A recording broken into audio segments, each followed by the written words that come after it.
Senhoras e senhores, está começando mais um TreeMindCast, o podcast de marketing de vendas para você que busca alavancar os seus resultados através do digital, quer vender mais e melhor, tanto no seu negócio, no seu escritório, da onde você estiver. Se o seu objetivo é esse é o conteúdo certo para você. E, cara, no episódio de hoje, a gente vai falar muito sobre criação de conteúdo e como você, né, que tem aí qualquer tipo de negócio, pode e deveria criar um conteúdo e principalmente como criar um conteúdo de respeito.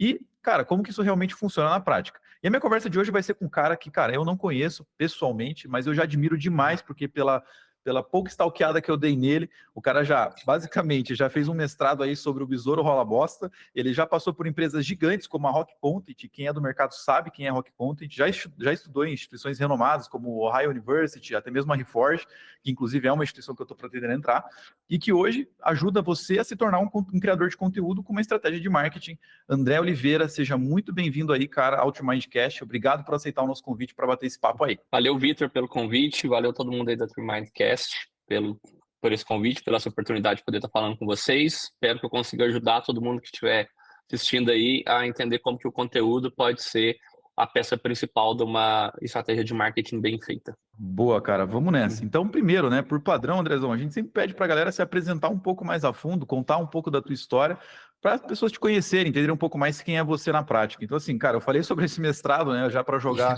a galera ficar curiosa, falar, cara, que porra é essa? Então, conta aí, André, quem é o André, o que você faz hoje, qual foi aí toda a tua passagem profissional, para a galera entender um pouco mais quem é você e te conhecer. Beleza, vamos lá. Vamos transformar uma história longa em uma história curta, mas sou formado em biologia, formei em biologia em 2015, em 2016 eu entrei num mestrado, Besouro Rola Bosta, ecologia e tudo mais. Durante o mestrado eu vi que não era aquilo que eu queria, meu sonho sempre foi ser professor universitário, então eu via aquilo como o único caminho, eu conhecia muito pouco, porque eu estudei numa cidade pequena, numa faculdade federal, então a gente tinha, e por ser biologia, eu tinha pouco contato com empresas grandes, corporativismo e tudo mais, então eu sempre estive do lado da academia. Quando eu abandonei o mestrado, eu me vi perdido e comecei a tentar empreender. Nessa tentativa de empreender, eu caí no marketing, querendo ou não. Num primeiro momento, caí no marketing de afiliados e tudo mais, que me levou para um caminho que eu não gostei tanto, me levou para um caminho que foi um pouco negativo para mim, e eu vi e as coisas começaram a dar errado, mas eu já estava gostando de marketing, já estava estudando e tudo mais, até que eu coloquei o pé no chão e resolvi estudar de fato marketing, e devorei o blog da Rock Content, devorei o blog da RD, do Neil Patel, da HubSpot, os grandes blogs que existiam na época, eu vi tudo que podia ver gratuito, porque eu não tinha dinheiro para pagar nada, estava desempregado e tudo mais, voltei a morar com meus pais, e numa dessas eu vi no Vitor Peçanha, da Rock Content, isso em 2017, um líder de marketing, e eu falei, quero trabalhar para esse cara. E uma amiga minha, por sorte, trabalhava na Rock Content, ela me indicou para uma vaga lá, como analista de sucesso do cliente. Fiz a entrevista com o Vitor Peçanha, e ele me passou. Em 2018 eu entrei na Rock Content como analista de sucesso do cliente.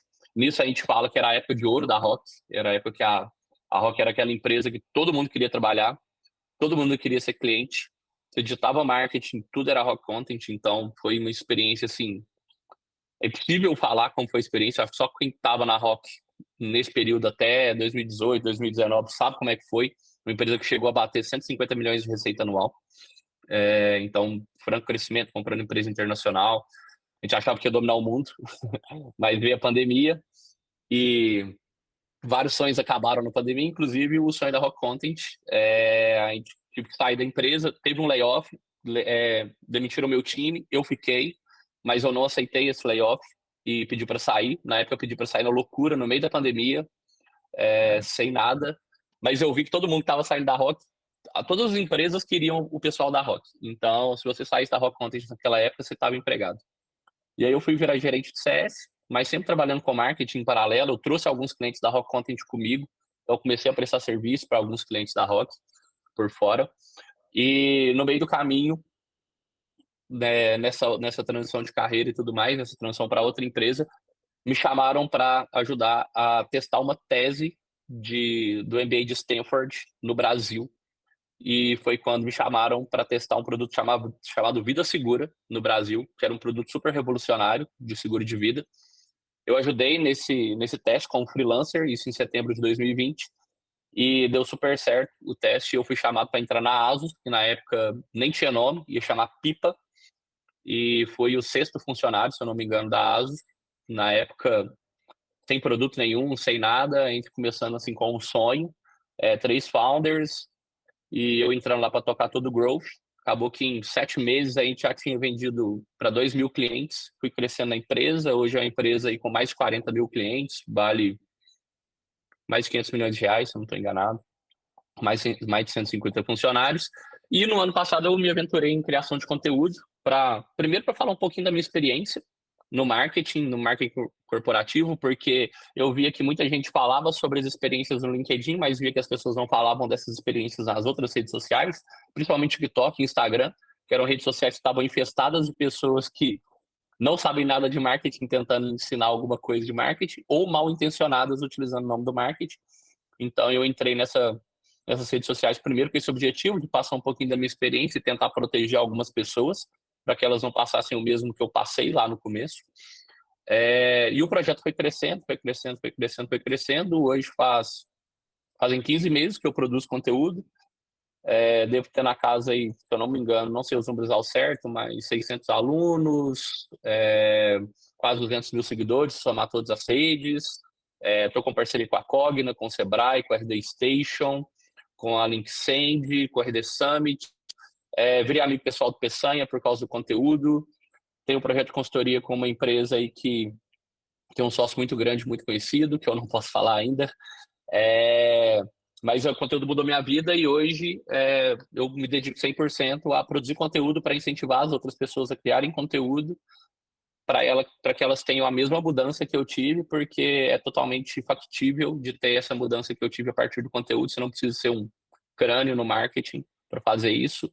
Criar conteúdo muda a vida, mas eu sei que muita gente quer, mas tem medo e tem alguns receios, e eu ajudo essas pessoas a superarem esses receios e ter uma estratégia validada. Então, um Cara, pouquinho minha história é essa. muito bom, velho, muito bom mesmo. Bom, vamos lá então entrar no papo agora, cara, para a gente começar já a emergir nisso. Eu queria que você trouxesse, cara, na tua visão hoje, qual que seria o teu maior case na tua visão, assim, do que você ajudou a tocar, que teve relação com conteúdo, o que foi feito, como é que foi desenhada essa estratégia, mas para trazer um pouco do que você acredita que mais funcionou para fins de criação de conteúdo, por exemplo, que poderia ser, né, um insight, poderia ser aí uma relação para a galera entender e falar, cara, isso aqui acho que realmente faz muito sentido. Como que foi esse case, cara, que você tem assim do topo da tua cabeça? Tá, eu me considero um bom case, mas eu não vou falar que eu sou um bom case. Eu tenho parceiros que eu ajudo, que são 3 pessoas que já trabalharam comigo na área de vendas. E quando eu comecei a produzir conteúdo, eles estavam montando a empresa deles, mas ainda não seria um canal de distribuição conteúdo, eles iriam trabalhar em cima da rede networking que eles tinham, que é bem grande, inclusive. Mas comigo batendo sempre em todos os meus conteúdos, ou grande maioria dos meus conteúdos, que nós temos um conhecimento que a gente acha que é óbvio para a gente e acha que as pessoas não vão querer saber desse conhecimento, e que isso é uma mentira, é uma síndrome do impostor, só é óbvio para a gente porque a gente trabalhou muito para que isso fosse óbvio e que a gente tem que falar o óbvio. Uma dessas pessoas, que já foi meu chefe, inclusive, entrou em contato comigo e pediu para ajudar ele na criação de conteúdo, porque ele achava que ele tinha coisa para ensinar. E isso faz, se eu não me engano, não deve ter 9 meses. E aí os primeiros papos foram: como que eu entro no TikTok, como que eu entro no Instagram, como é que você faz, como que você organiza conteúdo e tudo mais. E foi um papo totalmente aberto, nem chegou a ser cliente. A gente foi trocando, a gente fazia reunião para ajudar ele, porque eu sabia que nós tínhamos muita sinergia, porque ele, como uma empresa de vendas, uma hora ele ia pegar clientes que necessitavam de demanda, então ele mandaria para mim, e eu, como uma empresa de marketing, uma hora eu ia precisar de, ia ter uma demanda de vendas e eu poderia passar para ele. Eu sou muito do time de dividir para multiplicar, então eu peguei meio que na mão durante o começo dessa empresa e dessa pessoa em específico. E atualmente ela deve estar com, não sei, 70 mil seguidores no Instagram, isso em menos de 9, 8 meses. Me passou muito rápido, inclusive. totalmente mérito dele, que descobriu algumas coisas que eu não descobri. Inclusive, a gente foi viajar semana passada para fechar um grande cliente e ele foi passando algumas coisas que ele está fazendo, então eu fui aprendendo com ele. Começou no LinkedIn também, porque eu incentivei e tudo mais, ajudei nesse começo no LinkedIn. TikTok, infelizmente, não pegou tração, mas super normal, não é todo canal de distribuição que a gente vai dominar. E hoje, atualmente, praticamente todas as vendas que ele faz vêm de conteúdo, nem vem mais da rede de networking. E tudo começou com eu explicando para ele qual que é o sistema que eu utilizava para criar conteúdo, como que ele deveria fazer, como que ele captura ideia, como que ele transforma uma ideia em conteúdo, como que transforma esse conteúdo em formatos, como que você distribui esses formatos de conteúdo, como você reaproveita, como que você joga isso para um funil. Hoje, a gente já tem parceria em alguns clientes, então as coisas funcionaram. Então, se eu pudesse até falar uma coisa de conteúdo, e até sobre a vida, é que quando você faz conteúdo, você está ajudando as outras pessoas, e quando você ajuda as outras pessoas, elas vão te ajudar.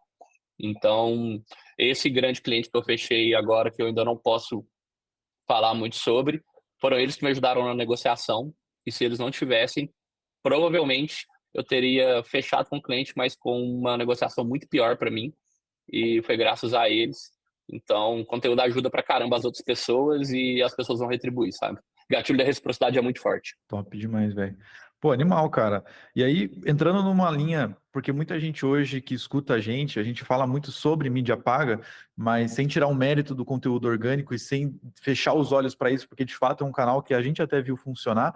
Mas como que você enxerga isso, André? Cara, deve existir um equilíbrio. Se o cara tivesse que escolher não fazer uma coisa, ele deveria não escolher fazer conteúdo ou mídia paga. Qual que é a tua visão sobre deveria existir esse equilíbrio, até os lugares que você passou? O que que você acredita nisso? Bem legal. Eu nasci na mídia paga, tá? Eu comecei marketing na mídia paga, e aí aos poucos eu fui para a escola de conteúdo, né? Então a escola da Rock Content foi uma escola de inbound marketing, foi escola de marketing de conteúdo, mas eu cresci basicamente a minha carreira fora das empresas. Eu nunca havia trabalhado com. Até 2021, eu nunca tinha trabalhado com anúncios diretamente. Mas a minha carreira fora de empresa sempre foi. Na época nem existia a palavra gestor de tráfego. Gestor de tráfego foi cunhado em 2019. Eu nunca me chamei de gestor de tráfego. Mas eu sempre trabalhei com tráfego. Inclusive, eu tenho clientes onde eu trabalho com tráfego. É uma linha que eu não quero seguir ela mais, pelos meus motivos, nada contra. Mas assim, como é que eu posso falar? Atualmente eu utilizo tráfego no meu conteúdo. Sempre que alguém pergunta, você cresceu tudo orgânico? Cara, 95% é orgânico, 5% é vagabundo. 5% é o tráfego ajudando a dar tração. Tráfego é super importante, principalmente na época que você tem que fazer algum lançamento, você tem que movimentar sua esteira de produto. O tráfego vai ser o canal auxiliar para fazer com que o seu lead ou sua audiência ande na jornada de compra. A jornada de compra não é linear, mas com o tráfego você consegue fazer com que ela seja linear. Isso é super importante. Se você tiver dificuldade de quebrar a barreira do algoritmo no primeiro momento, tráfego é o que vai te ajudar a quebrar essa barreira. Tráfego vai te ajudar a fazer testes de entender o que funciona, o que não funciona. Tráfego vai alavancar muita coisa. Eu não consigo ver uma estratégia de marketing, dificilmente. Eu conheço uma pessoa que trabalha 100% conteúdo no mundo hoje, que é o Justin Welsh, que é o maior do LinkedIn. Ele não utiliza tráfego, mas ele é um canhão de distribuição. Não dá para a gente pegar o Justin Welsh e se inspirar em tudo que ele faz. Eu acho que ele é uma inspiração para a maioria das coisas, mas não dá para a gente nos colocarmos no mesmo patamar dele. Tráfego sempre vai ser um canal muito bom, seja como canal auxiliar, seja como canal principal. E em muitos canais, muitos nichos ou muitos produtos, é muito difícil você fazer uma estratégia de conteúdo que vá vingar sem o auxílio de tráfego. E até entrando um pouquinho mais profundo em alguns pontos, quando você olha quando você está growth, e isso você vê lá no módulo de growth avançado do Reforge, que você já falou, uma coisa que a gente vê é que existem duas estratégias de growth: a estratégia fósforo e a estratégia fogueira. A estratégia fósforo são ações de curto prazo que geram resultados de curto prazo, e a estratégia fogueira são ações de médio e longo prazo que geram resultados de médio e longo prazo. Conteúdo é uma estratégia fogueira. Anúncio é uma estratégia fósforo. Mas você pode utilizar estratégias fósforo para acelerar a estratégia fogueira. Você pode montar uma fogueira, fazer uma analogia, você pode montar uma fogueira e esperar que caia um raio nela para começar a pegar fogo, ou você pode montar uma fogueira e utilizar o fósforo para botar fogo nela. Então, eu sempre vejo, principalmente quando a gente olha para uma estratégia de tráfego, o canal de tráfego pago, uma estratégia de conteúdo, o canal de tráfego pago, sendo a estratégia fósforo para aquecer a estratégia fogueira. Porque em algum momento pode ser que você não precise de tráfego, mas, de novo, tráfego sempre vai ser um canal auxiliar na estratégia de conteúdo e o conteúdo pode ser uma estratégia auxiliar numa estratégia de tráfego principal. Total, velho, eu acredito nisso muito, assim, porque eu vejo que realmente o conteúdo é o mais difícil de fazer, mas é o que mais vai durar em termos longo prazo, para que você, se você vê quem realmente tem e é grande hoje, cara, são caras que estão produzindo conteúdo às vezes desde 2017, desde 2015, então o cara não para de produzir aquele tipo de conteúdo, mas como você mesmo falou, essa é uma parada que eu já estou tentando implementar há um bom tempo, e a gente já fez isso aqui, funciona, que é, por exemplo, cara, o problema da mídia paga são dois, na minha visão. Um primeiro é porque você trabalha com estoque, e em algum momento, dependendo da tua verba, o estoque acaba. Tipo, por exemplo, se você tem um produto muito nichado, eu vendo sei lá o que para engenheiros agrônomos que trabalham com sei lá o que. Cara, é muito nichado. Então, assim, com pouca grana e pouco tempo, você já apareceu para todo mundo que existe naquele mercado com mídia paga. Você estourou o teto. E não é só aparecer no anúncio que o cara compra. Como você falou, tem uma jornada de compra Sim. que envolve consideração. Tem caras que não estão na fase de consideração ainda, nem estão olhando para o problema que você resolve. E aí, de novo, você já gastou toda a tua verba e você já apareceu para todo mundo. Então, você trabalha com estoque. Conteúdo, tecnicamente, você trabalha para essa galera antes e você tem mais estoque. Você tem mais pessoas trabalhando em cima daquilo. E o segundo problema da mídia paga, na minha visão, cara, é que você trabalha num momento muito específico, né? Então, tipo assim, ou eu acerto o cara ou eu não acerto. Resumidamente, esse é o problema. E aí você tem vários lances dentro disso, mas, por exemplo, mídia paga sempre vai ter um problema de muita gente falando, cara, o lead que eu gero é desqualificado ou o lead que eu gero é muito caro, ou é as duas coisas ao mesmo tempo.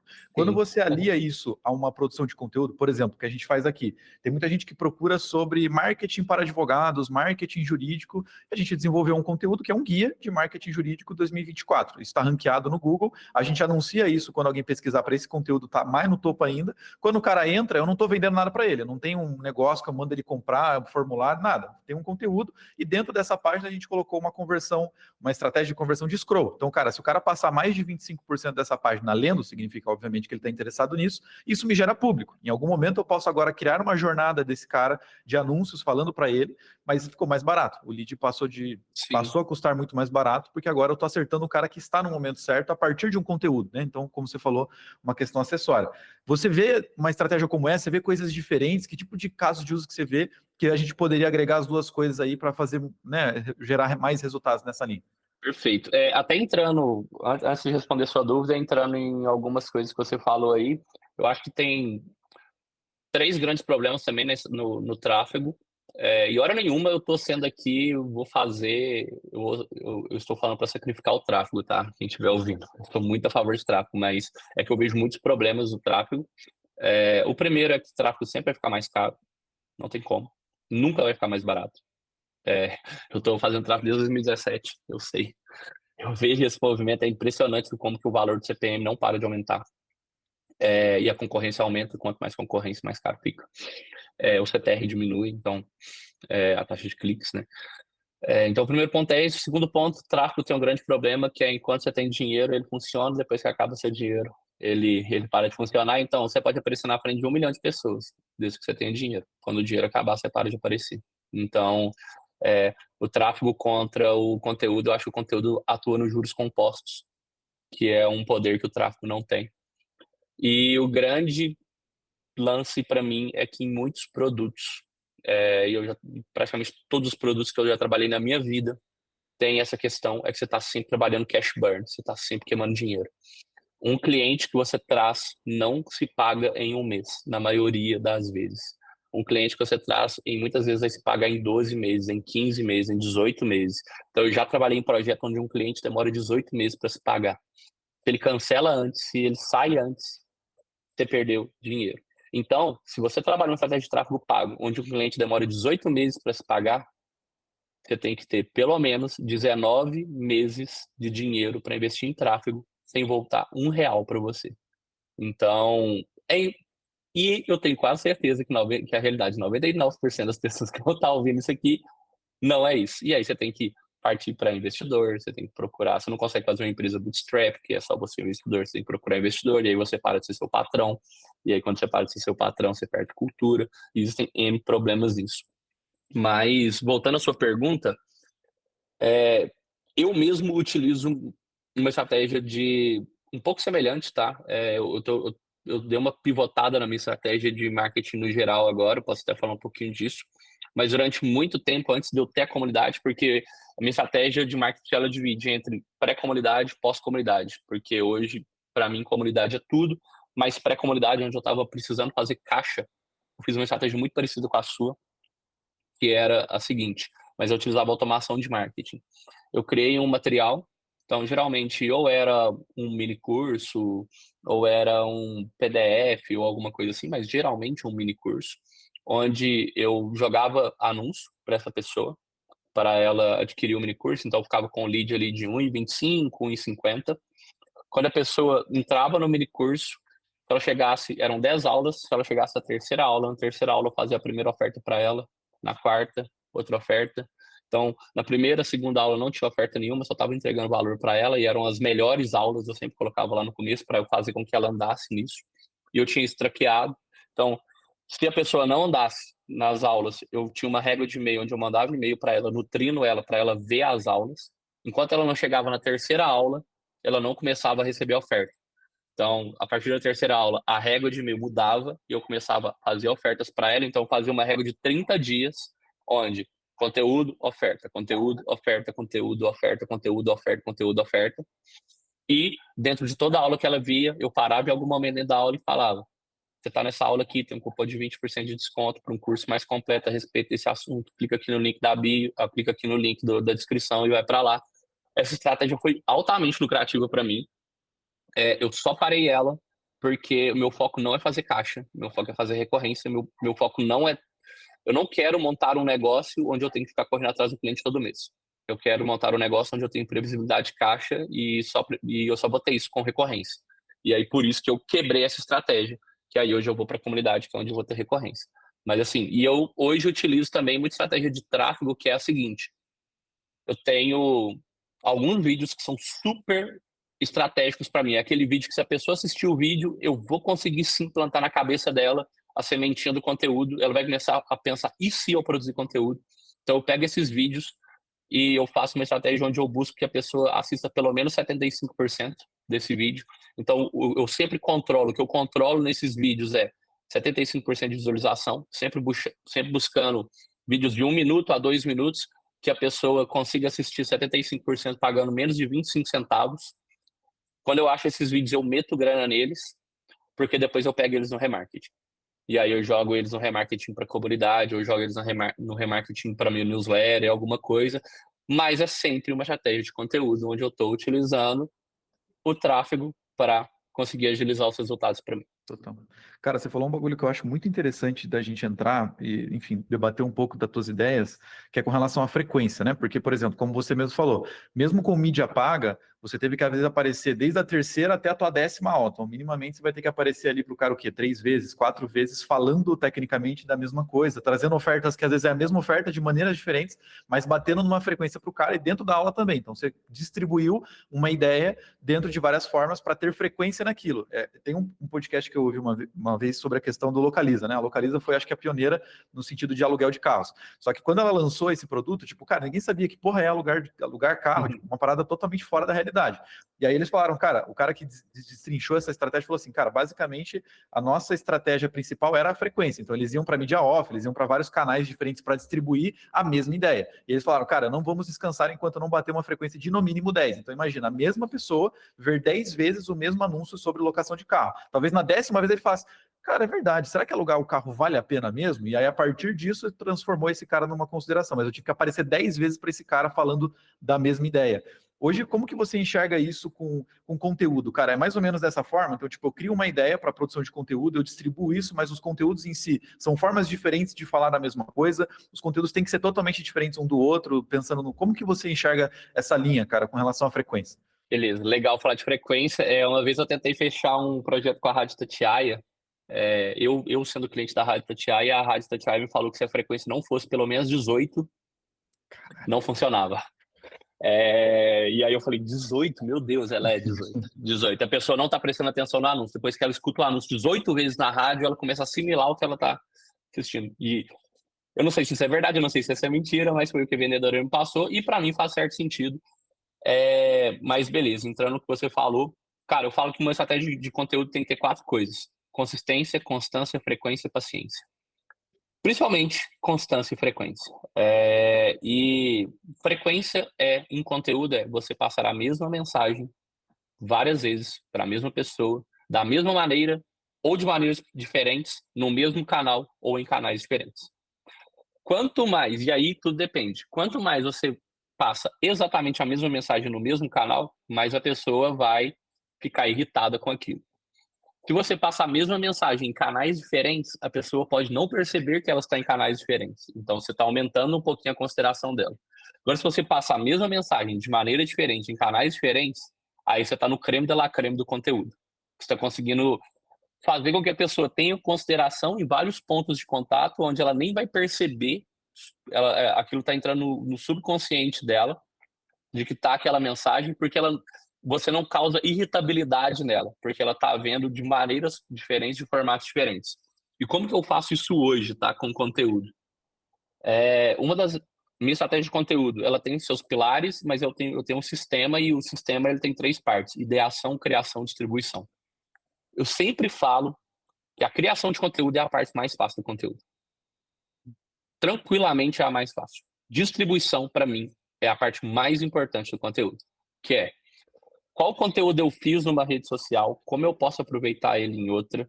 Como, por exemplo, hoje eu faço um texto para o LinkedIn, eu pego o texto do LinkedIn, transformo ele em roteiro para um vídeo, gravo o vídeo, distribuo ele, o mesmo vídeo, no TikTok, no Instagram, no YouTube Shorts. Pego esse vídeo, posso fazer alguns cortes nele e coloco nos stories.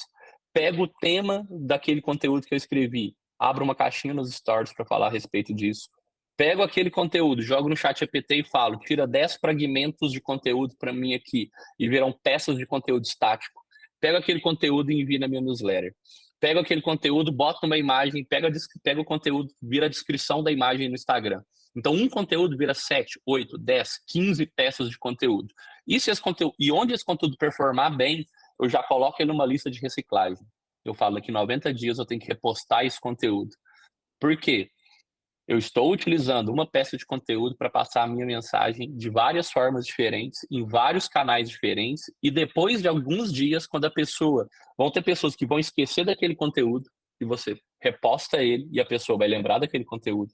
Vai ter pessoa que gosta do conteúdo e lembra dele, e quando ele vê de novo, vai reforçar a mensagem e falar, nossa, eu lembro daquele conteúdo, e você vai pegar aquele conteúdo que teve gente que ainda não viu, e está dando a oportunidade dessas outras pessoas assistirem. Eu falo muito disso como analogia de futebol.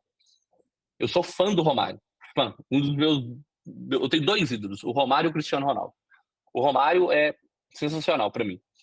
Quando saiu a série nova do Romário, eu peguei e assisti. Eu já sabia tudo que estava ali eu sabia. Mas você pega e assiste. Era um formato da história do Romário que eu já conhecia, vista num conteúdo diferente. Quando você vai assistir um jogo de futebol, você pode assistir o mesmo jogo de futebol, vendo os melhores momentos, vendo os comentários, vendo o jogo ao vivo, vendo o jogo pela rádio, vendo o jogo pelo YouTube, vendo o jogo pela TV, vendo o jogo no estádio. Você pode, depois de anos, pegar e falar, nossa, eu vou assistir aquele jogo ali, Santos e Flamengo, do Ronaldinho Gaúcho versus Neymar. Você pode reassistir, porque se o conteúdo é bom, não tem problema você reassistir ele. Quantas vezes a gente não assiste filmes repetidos, séries repetidas, desenhos repetidos? Quantas vezes a gente não consome isso de outra maneira? Então, você vai ler um livro do Game of Thrones, depois você vai ver a série do Game of Thrones, depois você vai ver um influenciador falando de Game of Thrones. Então, tudo isso, se você for parar para pensar, é um conteúdo só, utilizando frequências, canais de distribuição e formatos totalmente diferentes. Tudo para reforçar a mesma mensagem. A lógica é a mesma. O negócio é que a gente vê esse entretenimento, a gente não consegue pensar nisso para educação. Mas para educação, a lógica é a mesma. Cara, animal, velho. Isso é muito, muito top. Eu gosto muito de falar sobre esse tipo de assunto. A gente poderia ficar aqui horas falando só sobre isso. Mas assim, cara, uma dúvida que eu sempre tive, e provavelmente a galera que escuta a gente escuta, né, tem também, é tipo assim, beleza, eu acredito na produção de conteúdo, e como a gente mesmo falou, cara, tem empresas que é difícil você engatar um conteúdo. Eu tenho duas perguntas para você sobre isso, cara. Primeiro, você acredita que toda empresa, ou qualquer tipo de negócio, ou qualquer tipo de pessoa consegue produzir um conteúdo de valor, fazer sentido a partir daquilo? Ou você acha que tem coisas que, cara, o conteúdo não é para você, esquece essa ideia e, sei lá, vai fazer outra coisa? Tá, eu não vou falar, não vou responder isso pensando em empresas de fato, porque existem duas formas de você criar conteúdo, né? Eu posso, por exemplo, ser o dono de uma empresa e eu produzo conteúdo, então eu coloco a minha cara. Então, um exemplo ótimo desse é o Neil Patel. O Neil Patel é o cara que produz conteúdo, mas a empresa dele é a empresa Neil Patel, que tem o nome dele. Vou dar um exemplo que vai ficar mais fácil. Silvio Santos e SBT. Quem é o produtor de conteúdo? Silvio Santos. Quem é produtor de conteúdo? SBT. Quem você gosta mais? Silvio Santos ou SBT? Silvio Santos. O Silvio Santos ninguém nunca vai esquecer. O SBT as pessoas vão esquecer. O Silvio Santos as pessoas confiam mais. O SBT as pessoas não confiam mais. Então tem dois tipos de conteúdo. Vai ter o conteúdo pessoal, vai ter o conteúdo de empresas. Quando você cria conteúdo de empresas, você tem N facilidades no conteúdo de empresa. Porque primeiro você não está se expondo, você está expondo sua empresa. Então, se você for cancelado, não tem tanto problema. Claro, é sua empresa sendo cancelada, né? Mas não é sua cara a tapa. Você pode ter lá você pode ter escrito qualquer coisa. Se estão cancelando a empresa, às vezes eles nunca vão saber que foi você que escreveu aquilo. Então você está protegido, você tem uma casca. Em contrapartida, você não cria a conexão que você deveria criar, ou que você poderia criar com a pessoa, porque as pessoas confiam mais em pessoas do que em empresas. Então, você vai ter essa dificuldade de conexão com as pessoas quando você cria conteúdo para a empresa. E, mais em contrapartida, caso aconteça alguma coisa com você e o conteúdo está sendo criado pela empresa, a empresa é muito mais perpétua que você. Você pode sofrer acidente, você pode morrer, você pode ser cancelado, às vezes você pode não voltar de um cancelamento, como foi o caso do Monark, por exemplo. E você tem a pessoa que produz conteúdo, que tem todas as outras contrapartidas. Você está botando sua cara, então o seu risco é muito maior, o seu risco pessoal é muito maior, mas você vai criar conexões muito mais genuínas, você pode falar muito mais da sua experiência, que vai adicionar a sua autenticidade e tudo mais, mas você é um ativo que tem data de validade. Você pode morrer, você pode sofrer acidente, pode acontecer qualquer coisa com você. Então, são duas estratégias que têm prós e contras. Eu sempre sou a favor da estratégia de você botar a cara, que é o que a gente chama hoje, o nome chique é Founders-Led Growth, né, que é o fundador da empresa ou dono da empresa produzindo conteúdo. Mas por que eu estou falando tudo isso? Nem todo mundo é um criador de conteúdo. E nem todo mundo vai ser um criador de conteúdo. A verdade é essa. Eu gosto pra caramba de futebol. Eu já fiz escolinha, eu já fiz tudo. Deve ter pelo menos 5 anos que eu não pego uma bola. Futebol não é pra mim. Ponto final. Eu tentei jogar e não consegui. Não é pra mim. Eu aceitei isso. E tem gente que vai começar a produzir conteúdo e não vai ser pra ela. Porque o conteúdo é ruim? Não. Às vezes a pessoa, o conteúdo é bom, mas ela toma um hate e ela fica tão sentida com aquilo que aquilo acaba com a vida dela, acaba com o dia dela, e é melhor ela parar. É melhor ela falar, pô, isso aqui não é pra mim, isso aqui tá me fazendo mal. Aí, quero continuar. Então faz terapia, vai lá e tudo mais, tenta controlar isso. Então, o primeiro motivo é isso. Às vezes a pessoa é boa no conteúdo, mas ela não dá conta de...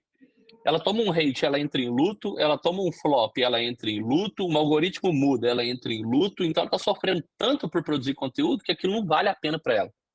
Então o primeiro ponto é esse. E o segundo ponto é, às vezes, realmente a pessoa não é boa para criar conteúdo. Mas é algo treinável.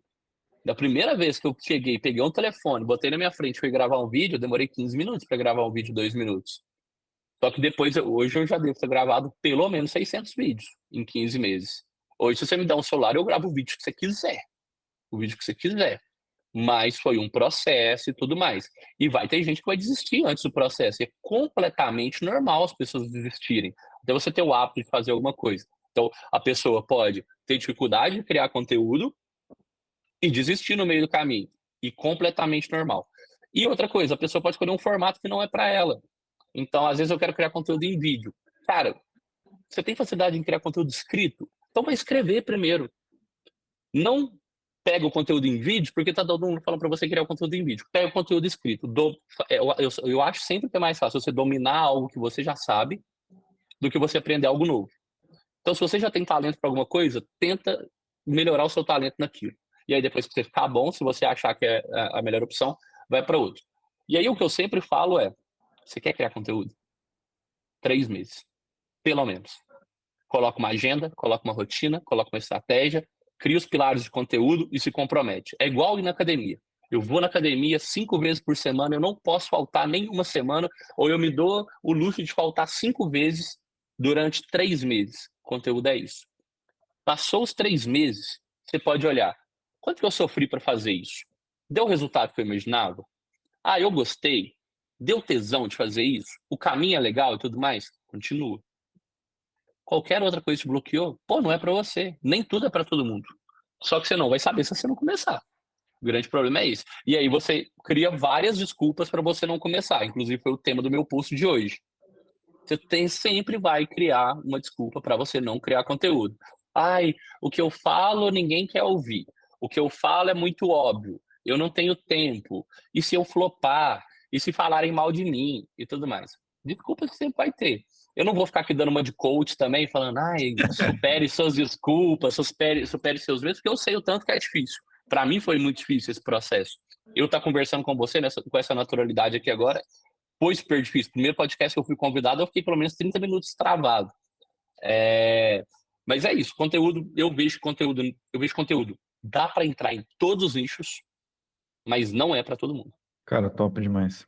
Boa, velho. E uma segunda dúvida que eu tenho é porque, assim, pensando em empresas que estão tentando seguir esse caminho, sempre existem dois tipos de perfil. Ou é o cara, ou o marketer, o marqueteiro de lá de dentro, sei lá o que que é o cara que vai olhar sempre para tendências, então vai tentar replicar o que existe no mercado em linha de conteúdo para dentro da empresa e adaptar muito pouco, então pouca criatividade. Eu pego um modelo, copio e colo dentro da empresa.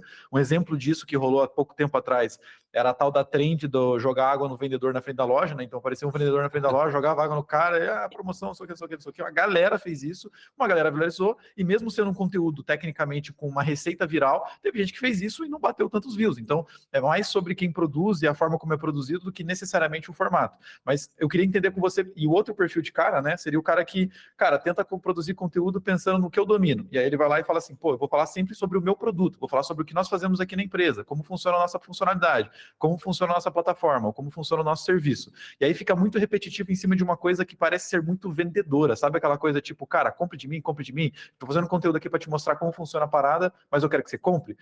Como que você enxerga isso, cara? Esses dois realmente são os perfis que mais têm problema e não conseguem gerar resultado com conteúdo, ou não, cara, conteúdo tem que ser nessa linha mesmo? O que você enxerga nessa questão? Boa. Tudo que eu falo, tudo que eu tô falando aqui desde o começo são pensamentos meus, tá? Então não existe o que é certo e o que é errado. Inclusive, eu não acho que existe regra para conteúdo para nada. Então, eu acho que o que existe são boas práticas e tudo mais. E tudo que eu falo são as boas práticas que eu utilizo para mim, que funcionam para mim. Eu não posso falar do que funciona para o outro. Eu não sei da realidade dele. Sempre que eu falo com a pessoa, eu falo do que funciona para mim. Então, é o que eu tento passar. Tem vários pontos aí, vou tentar quebrar. A primeira coisa é, se a gente vai pensando em conteúdo educacional, né, conteúdo nichado, não é um conteúdo amplo. O que é um conteúdo amplo? Conteúdo varejista.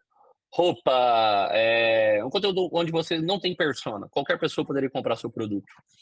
Eu vejo que as estratégias de virais, as estratégias de trend, são boas estratégias, porque nesse tipo de conteúdo, você não está fazendo necessariamente uma jornada de compra. É um jogo simplesmente de atenção. Quanto mais gente me conhecer, mais vai comprar de mim. Ponto final.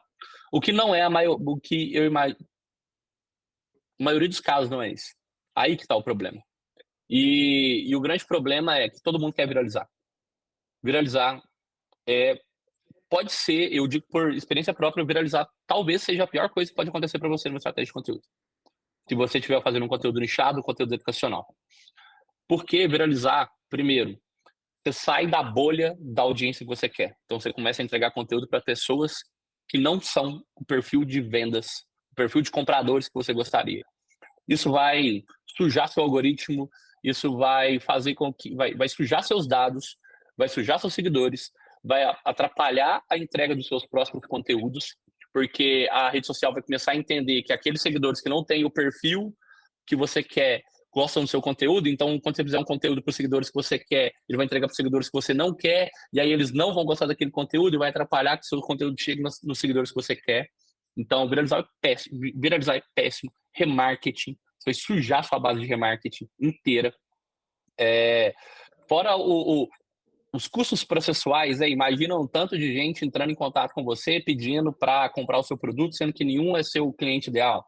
Então, isso é péssimo. Isso já aconteceu comigo numa empresa onde a gente fez um anúncio de display no Google e aparecia no site da Honda e um tanto de gente clicava e virava lead querendo comprar moto. A gente estava vendendo seguro. A gente estava vendendo seguro de vida. Não tinha nada a ver. Então, o primeiro ponto é isso. Nem todo viral é bom. É melhor não ter viral. A verdade é essa. Viral tem que ser extremamente estratégico.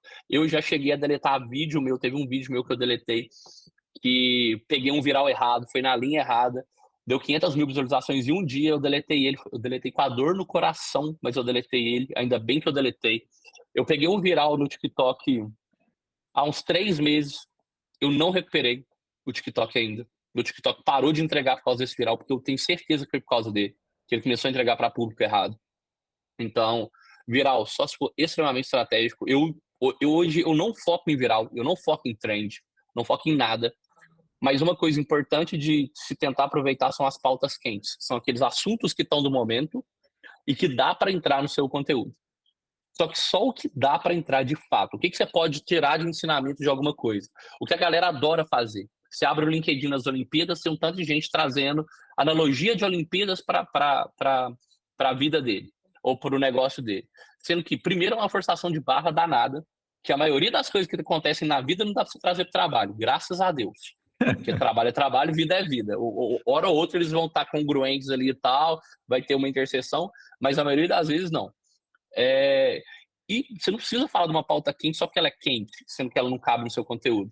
Vão existir pautas quentes para você falar a respeito. E essas pautas quentes você tem que ser rápido, você tem que ser sagaz ali para você como que isso encaixa no seu conteúdo. E aí sim você pode ter um viral, você pode ter um pico de audiência, um pico de visualização, um pico de alcance que pode ser benéfico para você. Mas, de novo, tem que ser totalmente estratégico você pensando. Se eu fizer isso, quem eu vou alcançar? E essa pergunta, geralmente, você não vai responder. É um risco. E eu não sou muito do risco. Eu, André, não sou muito do risco. E aí, eu vou entrar na segunda parte, que já respondendo a parte de o outro lado que você falou, é a pessoa que está sempre falando do produto dela, do negócio dela, da feature dela e tudo mais. Conteúdo não é sobre você, conteúdo é sobre o outro. Conteúdo é sobre a pessoa que está lendo, o problema que ela tem e a solução que você pode prover para ela. E muitas das vezes a solução que você vai prover para ela não é seu produto, não é sua feature, não é seu negócio, não é você, não é nada. Você só está querendo ajudar a pessoa. O Peçanha tem uma frase que marketing é gerar valor. Para mim, marketing é gerar valor. Marketing de conteúdo é gerar valor.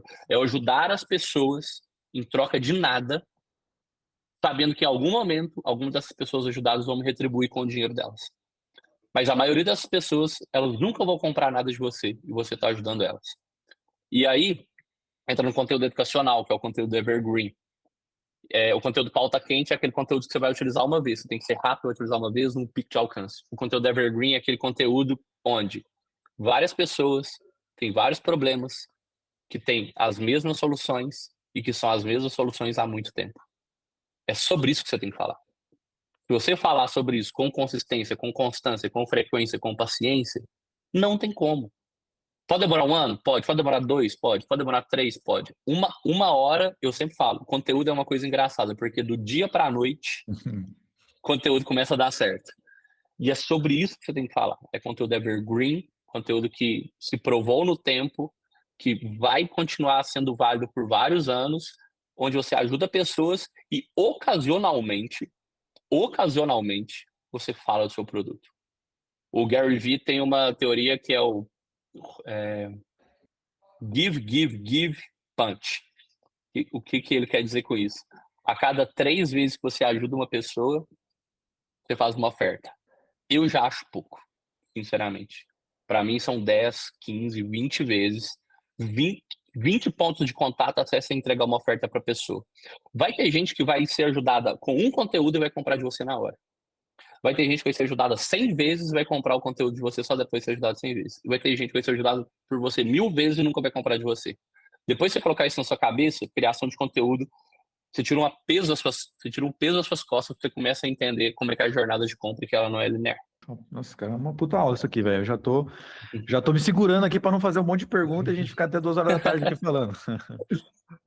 Vamos falar um pouco sobre comunidade, cara, porque você tocou nesse assunto, a gente ficou bastante no conteúdo. Eu quero entender um pouco mais agora a tua lógica, porque eu acho que isso tem uma relação com visão de negócio e tem um pouco do que eu penso em algum momento também implementar aqui na Trimind. Tem um momento de consultoria gratuita aqui.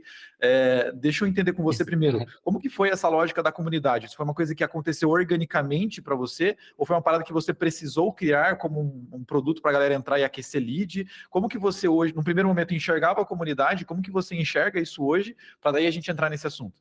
Tá. Cara, tem vários pontos, não tem nenhum ponto específico que foi aquele ponto de virada de chave para mim a respeito de comunidade. Eu acho que foram uma soma de coisas que eu vi acontecendo no mercado, tá? Qual que é a primeira? O dinheiro de verdade tá no baby boomer, tá no cara acima de 35 anos. O dinheiro do mercado tá ali. Só que o dinheiro do mercado, uma hora, ele vai estar na geração Z. Uma hora, ele vai estar na gente. Mas a maior fatia do dinheiro está no baby boomer ainda. Só que uma hora ele vai estar nas gerações abaixo. Somos nós e a próxima geração. O comportamento geracional, apesar de eu não gostar muito dessas definições, eu acho que é bem didático falar geração Z, millennial, baby boomer. Eu não acho que existe muito não existe esse contraste muito claro. Mas uma coisa que já dá para a gente ver, que são tendências de mercado, é o desuso de rede social. Então é algo que já vem acontecendo. A gente é uma geração que utiliza muito rede social. A gente não nasceu com rede social, mas a gente virou rede social. Já a geração Z é uma geração que nasceu com rede social e está saindo da rede social. Então, a primeira coisa que eu comecei a pensar é: onde é que essa galera vai? Eles não vão ficar avulso na internet. Eles estão se colocando em nicho. Eles estão se colocando em grupos. São comunidades. Então, eles não estão em redes sociais, mas eles estão em algum lugar. São lugares comuns, porque a rede social é muito ampla. Então, eles estão em lugares específicos. Isso aí foi o meu primeiro de comunidade. A segunda coisa foi, cara, eu não acho que e-mail marketing vai morrer. Não acho de fato nenhum que e-mail marketing vai morrer. Acho que vai até o fim da vida. Uma vez eu vi uma menina falando que e-mail marketing é a barata do marketing, todo mundo tenta matar, ela sobrevive. E isso aí dá vontade de tatuar. Mas, eu posso estar errado. Eu acho que vai ter uma quedinha aos poucos, que progressivamente vai doer em e-mail marketing. E o único canal próprio que eu confio de fato é e-mail marketing. Então eu comecei a pensar, qual que é o canal próprio? Qual que é o canal onde você tem controle do canal? WhatsApp, e-mail marketing, comunidade.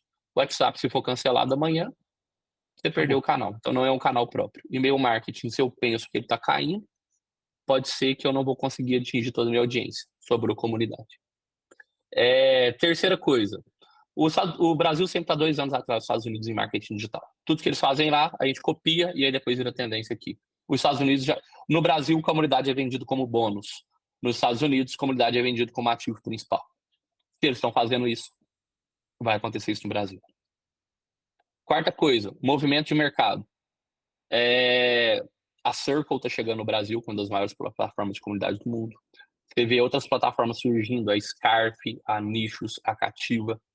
Ou seja, tem um movimento de mercado indo para o lado de comunidade. Aí, quarto ponto. Quinto ponto, comunidade funciona como uma esteira de produtos. Você joga a pessoa lá para dentro, ela vai estar num nicho, você consegue controlar aquele nicho, você é o Mark Zuckerberg da sua comunidade, você é o dono, você é o cara que faz a lei dentro da comunidade, então você consegue controlar ela muito bem. Você consegue jogar produtos, você consegue entregar um over-delivery, você consegue entregar muita coisa para a comunidade, para que as pessoas comprem de você, então ela funciona como uma esteira de produto. E para mim, hoje, o mais importante, pensando em business, é receita recorrente. Criadores de conteúdo. Esses dias o Vitor Coutinho, um parceiro meu, postou um negócio que é a maior verdade do mundo. Todo empresário precisa aprender a fazer caixa com o infoprodutor e todo infoprodutor precisa ter uma empresa igual ao empresário. Infoprodutor não tem empresa. Tem infoprodutor que gera 6, 10 milhões de reais por ano, mas não tem uma empresa. Não tem uma empresa. E uma comunidade é uma empresa, porque ela consegue trazer receita recorrente. E eu fiz uns cálculos. Minha comunidade é muito barata, custa R$9. Se eu crescer 5% ao mês nela, no final de 3 anos, eu tenho R$47 mil de receita recorrente por mês. Se você me falar um negócio fácil de montar, barato, que entrega R$47 mil para você por mês, se você parar de trabalhar, continua entregando R$47 mil para você por mês, me fala que eu começo agora. Fora o que a comunidade consegue trazer de outras vendas e vendas pontuais. Então, para mim, comunidade hoje, para mim, 100% é comunidade. Se eu pudesse falar, André, o que você dedicaria 100% dos seus esforços hoje para monetizar? Comunidade. Ponto final. Cara, muito top, velho. E aí, acho que pra gente ir caminhando para uma reta final, até para não, né, eu sei que você tem seu compromisso logo, assim, cara, como que seria a estrutura de uma comunidade pensando em lógica, por exemplo, de canal proprietário? Eu jogo esse cara dentro de uma plataforma onde eu me comunico por lá, eu uso o WhatsApp como meio de distribuição, então eu crio grupos para isso, eu uso o tal do WhatsApp azul, né, que seria aí o tal do Telegram, que muita gente, teve gente que usou, teve gente que não usou.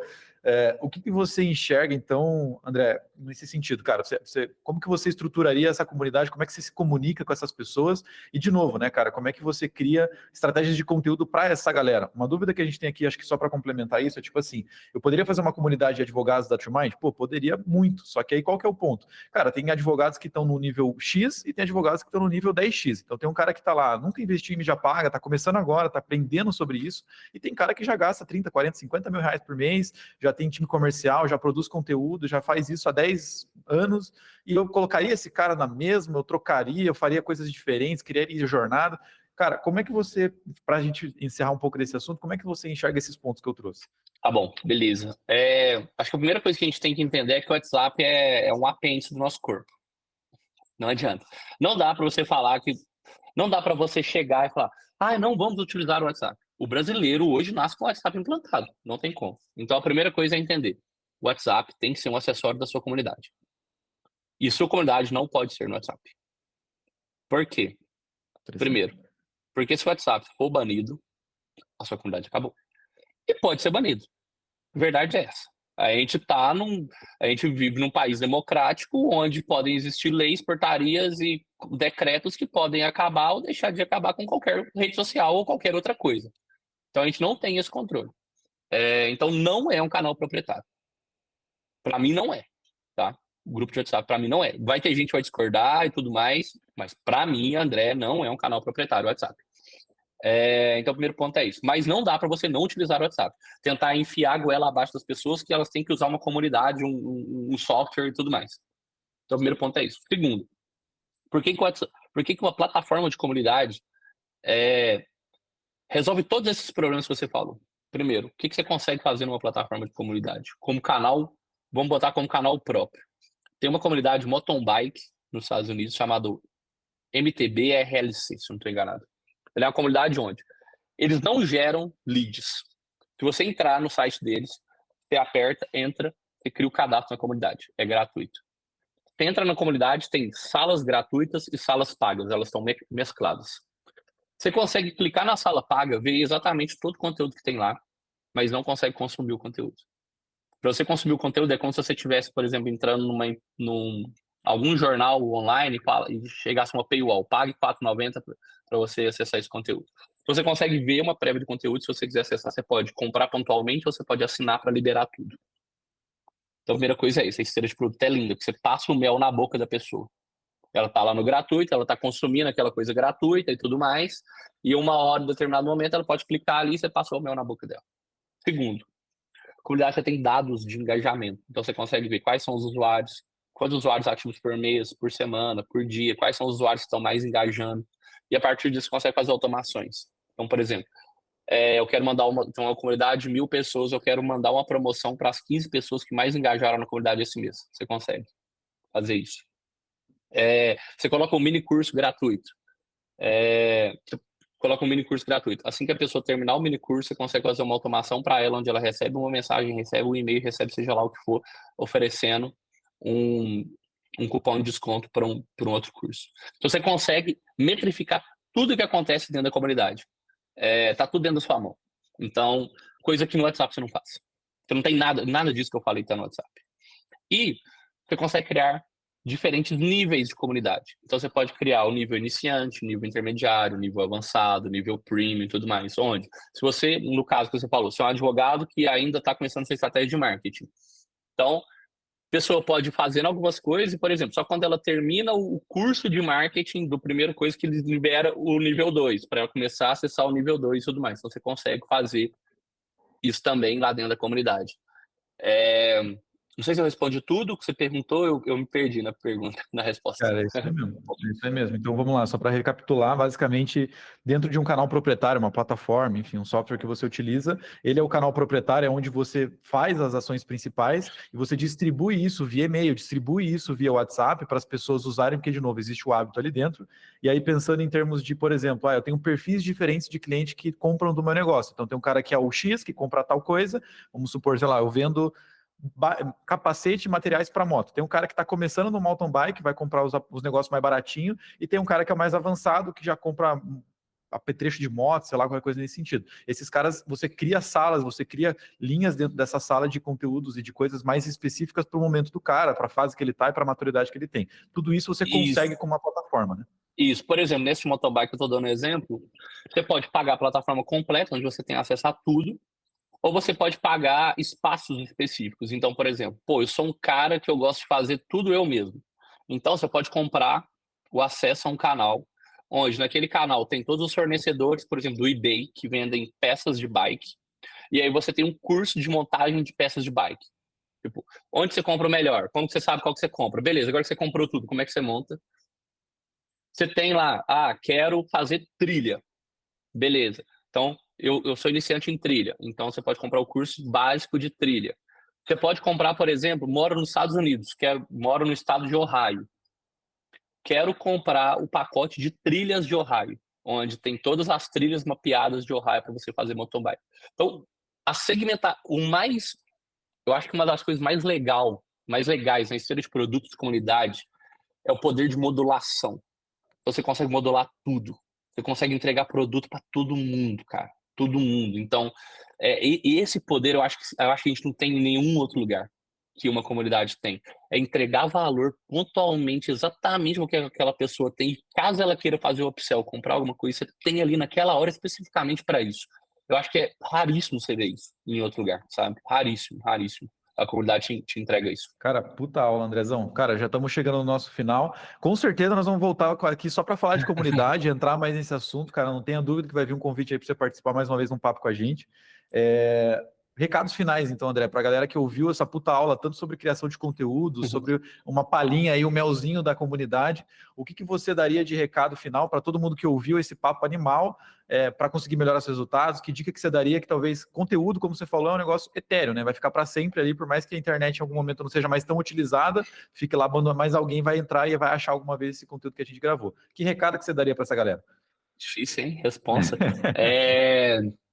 Cara, eu vou dar o recado que geralmente eu falo para todo mundo a respeito de conteúdo. 92% das pessoas que eu converso, isso aí eu tenho pesquisas, quer criar conteúdo ou já tentou e não teve resultado. Ou seja, o mercado quer criar conteúdo. As pessoas querem criar conteúdo. As pessoas admiram criadores de conteúdo e elas querem ser criadores de conteúdo. Hoje, quando você olha para crianças nos Estados Unidos, a maioria delas quer ser criador de conteúdo. 60% dos adultos nos Estados Unidos querem ser criadores de conteúdo. Eles querem abandonar o emprego para virar influenciador. Então, assim, a primeira coisa que eu falo é tente. Igual, de novo, não vou dar uma de coach.